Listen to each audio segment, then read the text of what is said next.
और अब आरटीओ प्रथम से बड़ी खबर। अब बदली बदली सी नजर आएगी शहर की ट्रैफिक व्यवस्था। ट्रैफिक कंट्रोल बोर्ड में अनुमोदन के बाद मुख्यालय को प्रस्ताव भेजे। सिटी बसों के परमिट का झंझट समाप्त होगा। सभी रूट्स पर परमिट बढ़ाने का प्रस्ताव अनुमोदित हुआ। इससे पब्लिक ट्रांसपोर्ट को बढ़ावा मिलेगा। शहर को भारी बसों से मुक्ति दिलाने के लिए मिनी बसों की कैपेसिटी 32 सीटर रखने का प्रस्ताव भी अनुमोदित हुआ। ई रिक्शा का ऐप अब 2 महीने में बनकर तैयार होगा। साथ ही हीरापुरा बस स्टैंड से खोले गए 10 रूट पर अब होंगे 500 मैजिक टेम्पो, जिनकी एक समय की क्षमता रहेगी 5000 यात्रियों की। अब शहर में पुराने तिपहिया मैजिक टेम्पो जो 8 से 10 सीटर होते थे, अब उनके परमिट बंद होंगे। केवल 4 पहिया मैजिक ही चल पाएंगे। शहर में छोटे वाहनों के संचालन से भीड़ भाड़ से मुक्ति होती है। ट्रैफिक पुलिस के साथ मिलकर आरटीओ अब ट्रैफिक को सुधारने की कवायद कर रहा है। नारायण सिंह सर्किल से भी टीसीबी के आदेश के बाद नो पार्किंग जोन की अधिसूचना हुई थी।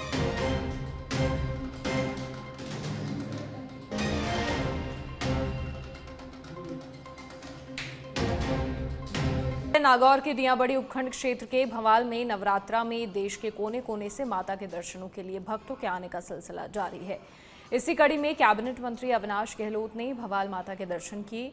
श्री भवाल माता सेवा ट्रस्ट अध्यक्ष अशोक बैगानी ने अविनाश गहलोत का अभिनंदन किया। मंत्री ने भवाल माता के भक्तों के लिए निःशुल्क चलने वाले भंडारे की व्यवस्थाएं देखी। वहीं मंदिर प्रांगण में ग्रामीणों से रूबरू हुए और समस्याओं को सुन समाधान का आश्वासन दिया।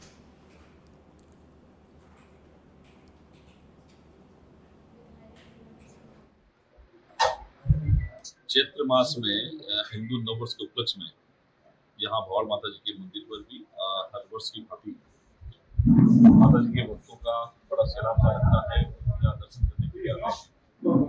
मेरा सौभाग्य है कि वर्ष में 2 बार कम से कम मैं यहाँ माता जी के दर्शन करने के लिए आता हूँ और यहाँ दर्शन करने के बाद मन में एक नई ऊर्जा का संचार होता है। प्रदेशवासियों को खुशहाली की कामना करते हैं और माता जी से ये प्रार्थना करते हैं कि प्रधानमंत्री मोदी के नेतृत्व में और हमारे मुख्यमंत्री बद्रीलाल जी के नेतृत्व में हमारा प्रदेश आगे बढ़े, हमारा देश आगे बढ़े।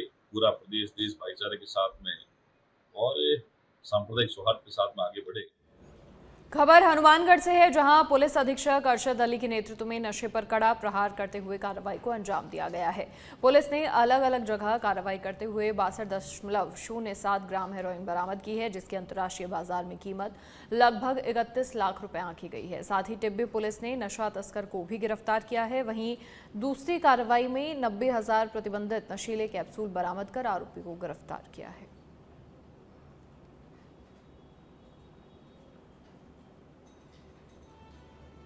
उसने एक विशेष ऑपरेशन ड्रग्स और आर्म्स के विरुद्ध चला रखा है और जैसे कि आईजी साहब के भी निर्देश हैं ऑपरेशन फ्लश आउट और हमारे यहाँ 0 टॉलरेंस पहले से ही चल रहा है।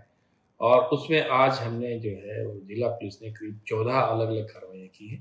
उसमें हीरोइन से रिलेटेड लगभग 80 ग्राम के आसपास हीरोइन आज पकड़ी है, जिसमें 3 बड़ी कार्रवाइयाँ हुई है। एक सलमान खान नाम का आरोपी है जो टीबी थाना क्षेत्र का है।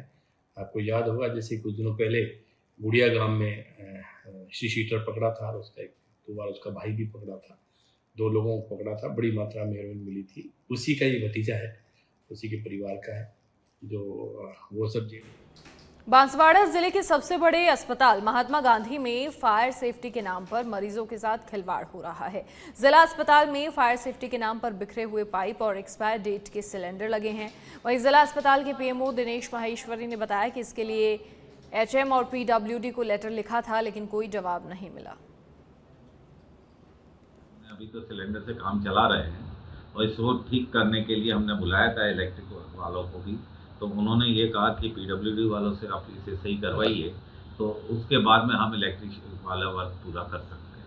तो पीडब्ल्यूडी वालों को भी हमने 10 मार्च को लेटर लिख दिया था कि भाई इसे आप कंप्लीट कर दें। तो पीडब्ल्यूडी वालों से अभी तक कोई जवाब नहीं आया है। फिर भी हम प्राइवेट एजेंसी से भी ट्राई कर रहे हैं कि अगर कोई आकर हमें ये बता दे क्या एक्सपेंडिचर आएगा तो हम उसको MRS में लेके और ठीक करवाने की कोशिश कर सकते हैं। बुलाया है, बाहर से एजेंसीज वाले आएंगे 3-4 दिन में और आके वो एस्टिमेटेड कॉस्ट बताएंगे। कॉस्ट बताने के बाद में वो कलेक्टर साहब के सामने रखनी पड़ेगी हमें, और क्योंकि वो MRS के अध्यक्ष हैं तो कलेक्टर साहब बताएंगे कि और झुंझुनू के चिड़ावा नगरपालिका क्षेत्र से सटी खेमू की ढाणी में एक बंद पड़े फार्म में आग लग गई। आग से पोल्ट्री फार्म में पशुओं के लिए रखा गया चारा पूरी तरह जलकर राख हो गया। कड़ी मशक्कत के बाद अग्निशमन दल ने आग पर काबू पाया। तो आग से फार्म में रखा चारा जलकर राख हो गया। दमकल की गाड़ी ने आग पर काबू पाया। खेमू की ढाणी में बंद पड़े पोल्ट्री फार्म में आग लग गई।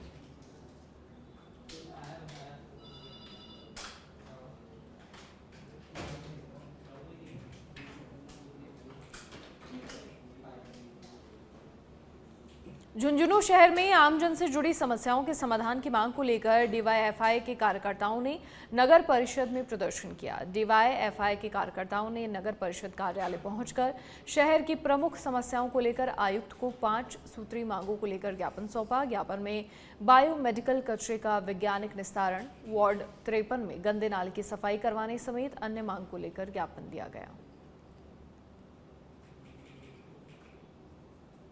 डीवाईएफआई शहर कमेटी झुंझुनू ने आज नगर परिषद आयुक्त को शहर की साफ सफाई, आवारा पशुओं और स्वच्छ पेयजल और इसके अलावा बायोमेडिकल वेस्ट जो हॉस्पिटल वाले फैला रहे हैं, सार्वजनिक रूप से डस्टबिन में फेंक रहे हैं, इन गंभीर समस्याओं को लेकर आयुक्त को ज्ञापन दिया है और ये चेताया है कि आगामी भविष्य के अंदर आप चीज़ों के ऊपर काम नहीं करते हो, समस्याओं का समाधान नहीं करते हो, तो भारतीय जनवादी नौजवान सभा इस पर बड़ा आंदोलन करेगी और ये आपके गले की फांस बन जाएगी। इस बात की मैं चेतावनी देता हूँ।